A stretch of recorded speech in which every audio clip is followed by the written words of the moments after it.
renovar essas forças hoje, igreja. Primeiramente eu queria agradecer a toda a igreja e aos meus pastores pelo cuidado com a minha mãe.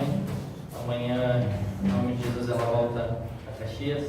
Mas foram dias muito especiais. Tanto a igreja quanto os meus pastores cuidaram muito bem dela. E assim, as palavras dela são as mesmas que a minha.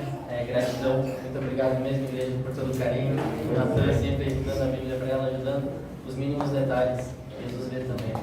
Igreja, peço que abra as nossas Bíblias no livro de Jeremias.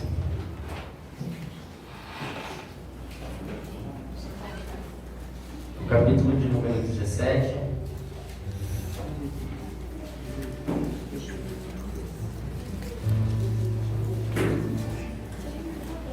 Livro do profeta Jeremias, capítulo de número 17.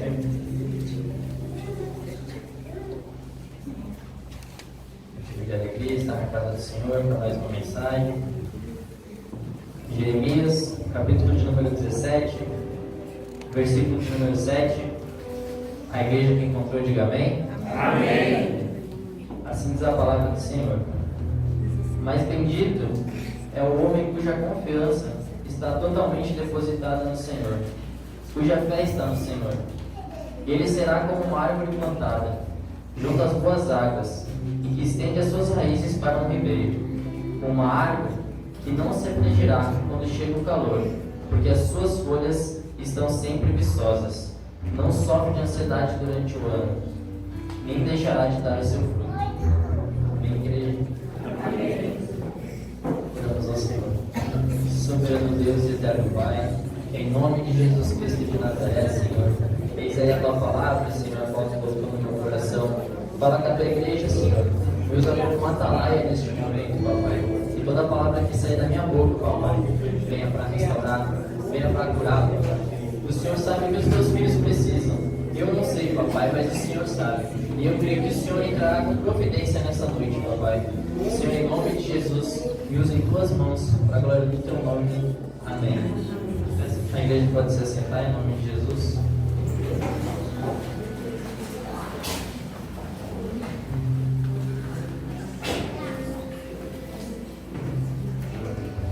Observamos que Jeremias foi um homem que profetizou entre o século 7, no início do século 7 e no final do século 6 antes de Cristo.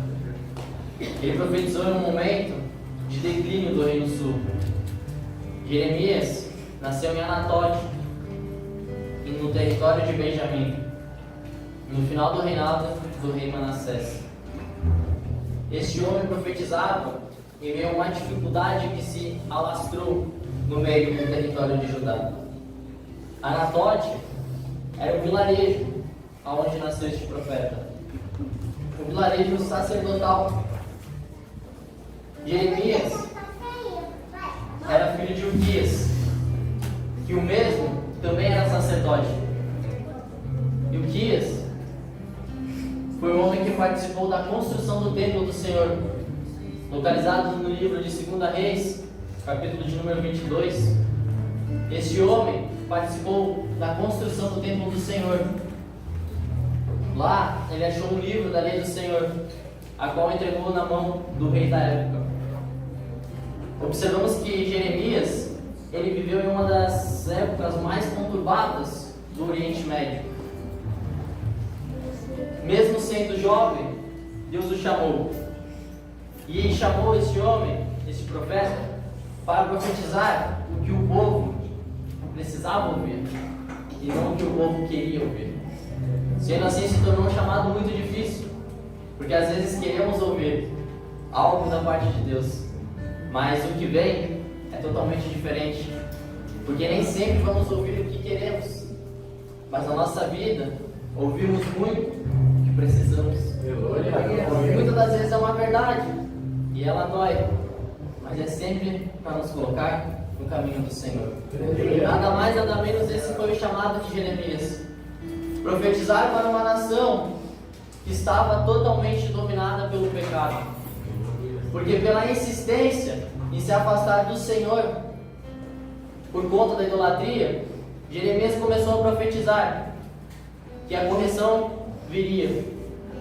E a Babilônia seria um instrumento de Deus usado para castigar o povo de Judá por conta do pecado que havia cometido. Então, quando olhamos a Bíblia, e a igreja que quiser me acompanhar, Jeremias, no capítulo de número 1, o versículo de número 5, vai nos trazer o chamado desse homem.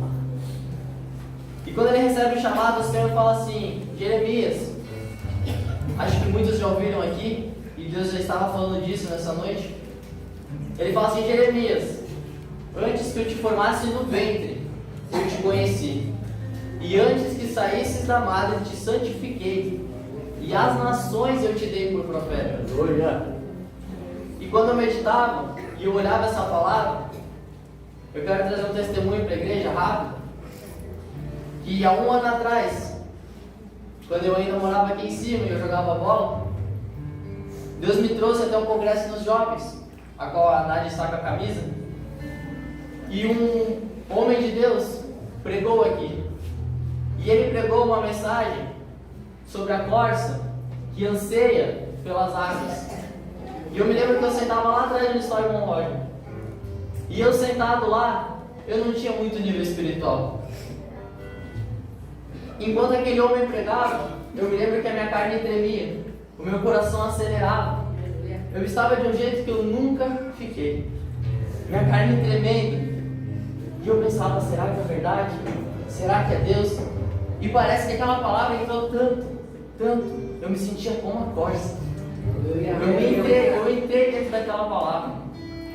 Ali onde o irmão Roger está, minha carne tremia. E quando acabou a pregação, este homem, que não é da igreja, que é pregador de fora, chamou a multidão a vir até a frente para fazer uma oração àqueles que queriam. E impulsionado pelo Espírito Santo eu vim. E quando eu comecei a orar, a fechar os meus olhos, aquele homem veio e me entregou uma seguinte profecia do Senhor. Eu não me lembro muita coisa, mas o que eu me lembro eu guardei. E são poucas palavras, mas que mudaram totalmente a minha vida. Deus falou assim: porque eu te escolhi desde o ventre da tua mãe. Só que eu pensava: meu, que chamado lindo. Eu, pecador, vim de um mundo de ilusão. Agora, um ser celestial que simplesmente me criou, e criou os céus e a terra, fala para mim que eu sou escolhido. De certa forma eu não aguentei, o irmão Eliezer estava do lado. Eu caí de joelhos no chão aqui, porque foram muitas coisas, mas esse eu guardei. E quando eu abri Jeremias, eu vi o mesmo chamado. E assim somos nós nessa noite. Somos escolhidos desde o ventre. Somos chamados desde o ventre. Eu imagino Jeremias pensando assim: cara, que chamado. Agora quer dizer então que eu sou escolhido, que eu vou ter muitas coisas do Senhor. Só que acreditado no jugo livre pela capa. A capa de Jeremias poderia ser escolhido desde o ventre, mas quando tu abre a história de Jeremias, tu vê um homem que chorou pela presença, que chorou pela obra, que sofreu perseguição, sofreu ameaça de morte. Ninguém dava ouvidos para que Jeremias pregava. E assim eu me via, e assim talvez eu veja a igreja. Muitos escolhidos desde o ventre e recebem a alegria de um chamado, mas acabam sofrendo por amor à obra, a dor de ser um escolhido. Porque ser escolhido do Senhor é simplesmente andar na contramão de um mundo de pecados. Porque a gente vem para falar não o que o mundo quer ouvir, mas o que o mundo precisa ouvir. A gente foi chamado não para fazer a vontade do mundo, mas para ser contra a vontade do mundo. E Jeremias nada mais, nada menos foi isso. E quando ele começa a ouvir a palavra do Senhor, e Deus fala assim: olha, eu escolhi desde o ventre. Jeremias fala: Senhor, mas eu sou tão novo. Eu sou uma criança ainda, jovem, não literalmente físico, mas mentalidade. Eu não sei nem falar direito, Senhor. Então Deus diz assim: não digas eu sou uma criança, porque aonde quer que eu te enviar irás, e tudo quanto eu te mandar dirás. Não temas diante deles, porque eu sou contigo para te livrar, diz o Senhor. E estendeu o Senhor a mão, tocou-me na boca e disse ao Senhor: eis que põe as minhas palavras na tua boca. E aí Deus vem e fala assim: olha, te ponho neste dia sobre as nações e sobre os reinos, para arrancares, para derribares, e para destruíres e para arruinares, mas também, Jeremias, para edificares e para plantares. Deus é um Deus que, se precisa, Ele aperta. Mas no momento em que está tão apertado e você recorre, Deus é um Deus que entra com providência. Ele não deixa um filho seu sofrendo. Jeremias, ele escuta isso e eu imagino agora nós. Às vezes, o nosso fruto, ele não é bom. E a culpa, ela não está na estação, não está nas águas, mas muitas das vezes a culpa está na raiz. Eu imagino Deus falando assim: olha, Jeremias, o meu povo está contaminado pelo pecado, e já não é mais algo da superfície, mas é da raiz. Nós vamos ter que arrancar, nós vamos ter que derrubar, Jeremias, mas depois de tudo isso, nós vamos edificar e vamos plantar. Quando nós nos entregamos para Jesus, muitos vieram da raiz totalmente contaminada. E como dizer não para alguém aqui que talvez, que nem o nosso pastor que conta testemunho, 1 litro de conhaque por dia, 2 maços de cigarro, e assim como nós, cada um tem seu pecado e sabe o que já fez. E não é de expor, eu uso o pastor como exemplo, pastor, perdoa qualquer coisa, mas é o exemplo. Assim como cada um aqui sabe o que já fez antigamente. Mas Deus, quando Ele nos traz, Ele fala assim: agora eu vou ter que arrancar. E é por isso que quando a gente vem para a casa do Senhor, aqueles amigos de boteco, aqueles amigos de bar, aqueles amigos de sinuca, que usavam droga, que te faziam sair da presença do Senhor, eles se afastam. Porque Deus, Ele chega um momento em que Ele tira. E quando Ele tira a raiz, não quer dizer te destruir, mas é tirar aquilo que não convém. Oh, aleluia, Deus! Maravilha! Ele chega no momento e fala assim: essa amizade não te pertence mais. Essa amizade não te pertence mais. Este trabalho não te edifica mais. É o momento de tirar o que está podre da raiz. Aí chega no versículo 11 e Deus fala assim a Jeremias. Em uma visão Ele fala assim: Jeremias, o que você está vendo? Jeremias fala assim: Senhor, eu vejo uma amendoeira. E Ele fala assim: é isso mesmo, viste bem, porque eu velo pela minha palavra. Talvez tu pense assim: mas Deus já prometeu há tanto tempo e eu não recebi. Eu poderia dizer que talvez o que está faltando para ti nessa noite seria você arrancar alguns pecados que estão na sua raiz. Mas Deus, Ele não veio aqui para te corrigir nessa noite. Deus não está me usando nessa noite para te corrigir. Deus veio aqui para te falar através de mim que é momento de edificar. O que era para arrancar, Deus já arrancou, igreja. Não é momento de eu vir aqui pregar uma palavra de correção, até porque isso não cabe a mim, cabe ao meu pastor. Mas é momento de eu vir aqui trazer uma mensagem de Deus para ti, que é momento de ser edificados. Quando Ele fala assim, amendoeira, ela significa o quê? A primeira árvore que brota na primavera. Isso é uma amendoeira. Ou seja, que nasce rapidamente. É por isso que Deus fala assim, que mostra uma amendoeira, Jeremias, querendo dizer assim: a minha palavra vai se cumprir rapidamente, Jeremias. Eu posso abrir um parênteses no teu coração? Eu te falei que não é noite de correção. Não, você se esforçou para estar aqui. E eu te digo que você não merece uma correção, mas você merece ser abençoado pelo Senhor.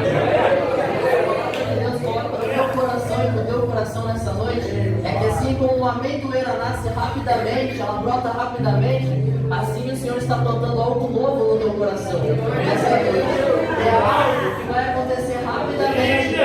Quem vai receber é algo que vai acontecer rapidamente na tua casa. Lá no teu trabalho, talvez você não está crescendo tanto, como está evoluindo tanto, o teu ministério não está olhando, não está crescendo tanto.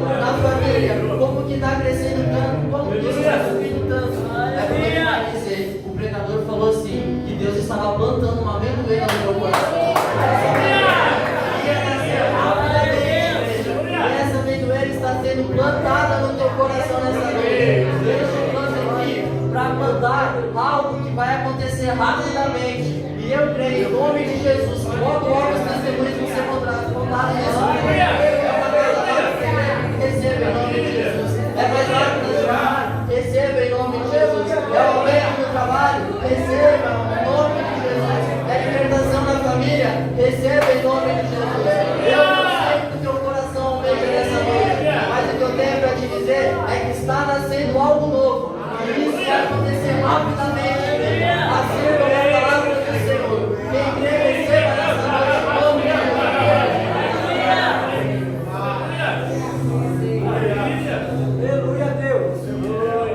nome de Jesus.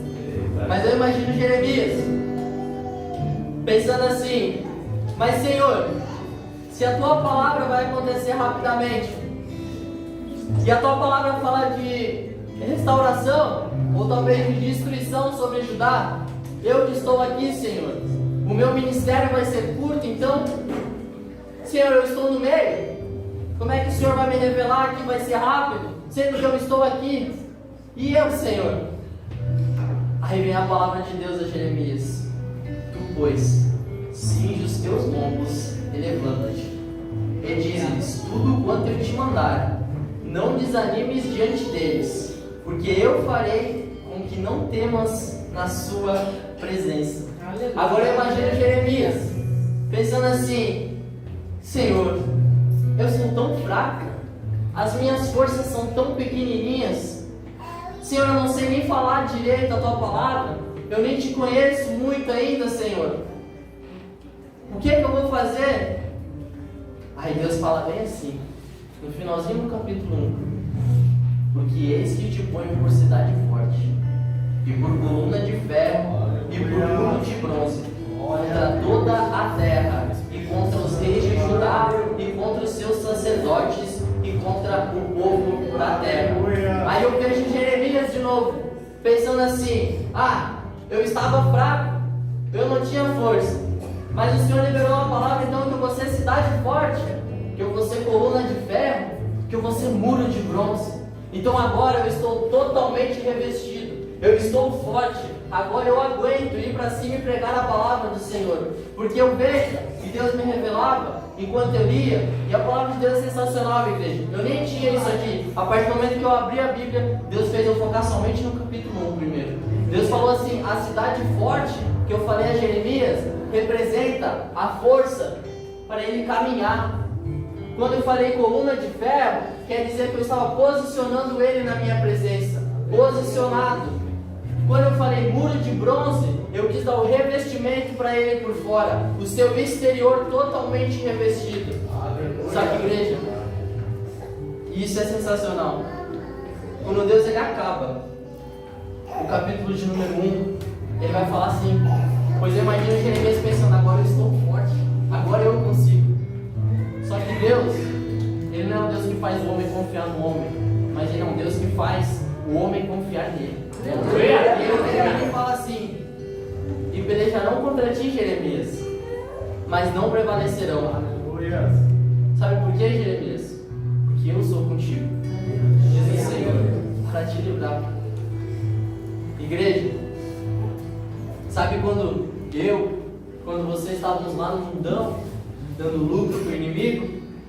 Talvez muitos aqui passaram dentro de biqueira, já levaram arma na cabeça, já capotaram o carro, já viu casa pegar fogo, já viu tudo e mais um pouco.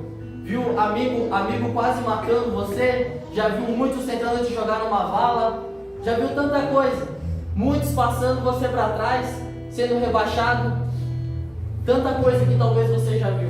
Os meus olhos já viram muita coisa, de muitas pessoas tentando me jogar, mas eu também dando lucro para o inimigo e tentando me jogar para trás.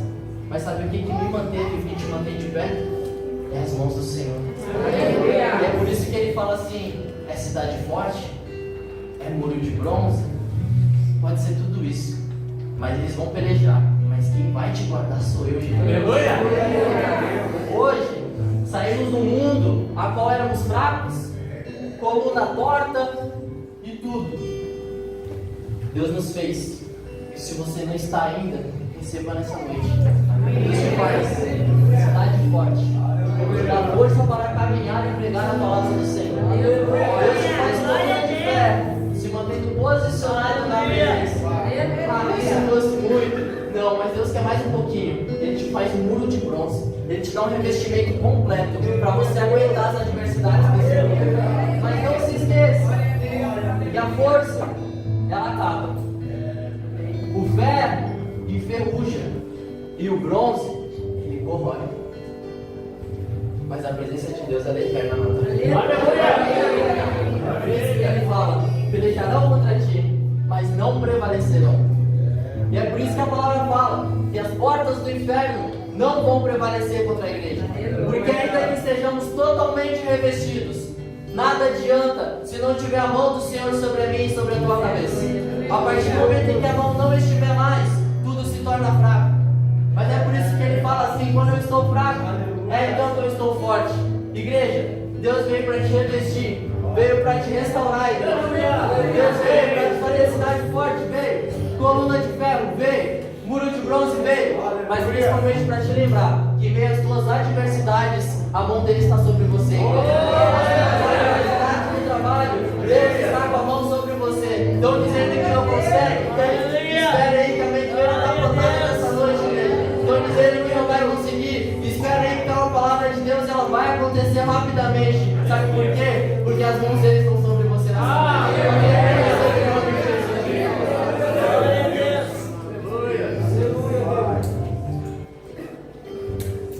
Quando olhamos para Jeremias, o capítulo de número 17 e o versículo de número 5, a palavra nos traz, e esse versículo eu não li, eu acabei me passando aqui, mas eu vou ler para a igreja agora. O que a gente leu é de bênção, e eu creio que isso foi proposital de Deus, mas estava no meu coração, mas é porque Deus quer bênção para ti nessa noite. O versículo 5 nos fala que maldito é o homem que confia no homem, e faz da carne o seu braço, e aparta o seu coração do Senhor. Quando ele fala assim, o homem confia no homem, não quer dizer eu confiar no meu pastor, eu confiar na minha pastora, eu confiar na igreja, eu confiar na minha mãe, na minha noiva, não. Não, porque o que seria de mim se eu não confiasse nos conselhos do meu pastor, nos conselhos do meu irmão Burjão, da minha pastora, da igreja, da minha mãe quando eu era pequeno? O que seria de mim? Eu tenho que confiar. Mas quando ele fala assim, maldito é o homem que confia no homem, quer dizer daquele que confia na sua própria força. Quer dizer assim, eu consigo e eu posso. Eu faço e eu mando, eu desmando, eu sou. Deus veio para te lembrar que quem é Ele. Quem faz é Ele. E quem pode, glória a Deus. Somos apenas servos. Servos serve e faz a obra e não manda. Quem manda e desmanda. Glória a Deus. É por isso que Faraó, ele fala assim, eu posso e eu vou atrás desse povo. Povo fugindo de Israel, vamos ser libertos. Quando chega, Deus manda, e eu creio que foi assim, que Deus mandou o inimigo atrás do povo. Porque quando eles chegam, a palavra nos relata em Piairote, ou seja, um beco sem saída. Eu estou falando da passagem do Mar Vermelho. Quando chega lá, Piairote, quando diz beco sem saída, quer dizer, à direita eu não tenho para onde correr, à esquerda eu não tenho para onde correr, à frente eu vejo um mar. E quando eu vou pensar em voltar para trás, Deus manda o inimigo. Porque Deus não quer que tu volte para trás. E se for preciso, Ele usa o inimigo, mas Ele não deixa o servo voltar para trás. A palavra diz, se eu posso, e eu vou. Deus diz, então vai. Se tu pode, então vai. O povo falou, eu vou conseguir porque eu confio em Deus. No momento de dificuldade, e o mar se abriu para os dois. Os dois entraram no mar. Mas só passa a dificuldade quem confia. Quem não confia, fica no mar. Enquanto eu estudava, Deus me revelou algo muito forte. E eu pedi para Deus que, se possível, revelasse aos olhos dos irmãos nessa noite. Então eu peço que neste momento, com muita atenção, você feche os teus olhos. E em forma sobrenatural e uma visão de Deus, tente imaginar. Você aí, eu não conheço o teu coração, mas tu serve a um Deus que conhece. Não distrai a tua cabeça e ouça a palavra de Deus para o teu coração. Continue com os olhos fechados. Imagina você, tantas dificuldades já passou na tua vida e talvez está passando por muitas ainda. Se sente aprisionado por algo que só o Senhor conhece. E eu não sei o que te afeta. Se é uma depressão, se é uma ansiedade, se é uma causa na justiça, sinceramente eu não sei. Mas Deus me revelava e me dizia assim: fala ao meu povo e diga para eles imaginar eles correndo dessa dificuldade, porque eu falei que ia prover o seu povo. Só que enquanto eles correm da dificuldade, o inimigo está vindo atrás, porque ele está com muita fúria, pois ele sabe que se você atravessar, que poderia ter frutos, mesmo não estando na estação. Não era a estação, mas Jesus foi ver. Chegando lá, Jesus ele amaldiçoa a figueira, por conta que não tinha frutos. Daí eu te falo, tinha raiz, tinha folhas, era bonita e linda de se ver. A aparência estava linda demais, mas ela não tinha frutos. No versículo 7 de Jeremias, nos relata aqui que bendito é o varão cuja confiança está no Senhor, e ele será como árvore plantada junto às boas águas, e não se aflige quando chega o calor, porque as suas folhas estão sempre vistosas. Não sofre de ansiedade durante o ano da seca, nem deixará de dar seu fruto. A árvore, e vamos fazer uma parábola, representa o nosso exterior. As águas representam o Espírito Santo, porque é puro. A raiz, a nossa alma. E Jesus é o nosso jardineiro. Aleluia! O processo de uma árvore para ter frutos funciona da seguinte forma: a água chega até a raiz, a raiz absorve essa água, e essa raiz com a água traz os frutos que aparecem no exterior da árvore. Mas para tudo isso acontecer, uma sementinha precisa ser plantada. E é por isso que Jesus nos apresenta a parábola do semeador. E ela nos fala que uma caiu no caminho, outra em pedras, outra em espinhos e a outra em boa terra. E veja, muitos de nós, a nossa semente teve alguns especiais, como a Sarinho, Wesley, que a semente já caiu em boa terra, já caiu na casa do Senhor. Mas muitos de nós não caiu. Caiu nos espinhos, caiu nas pedras, caiu sufocado no meio de uma dor. Mas Jesus, como um bom jardineiro, não deixa uma sementinha para trás.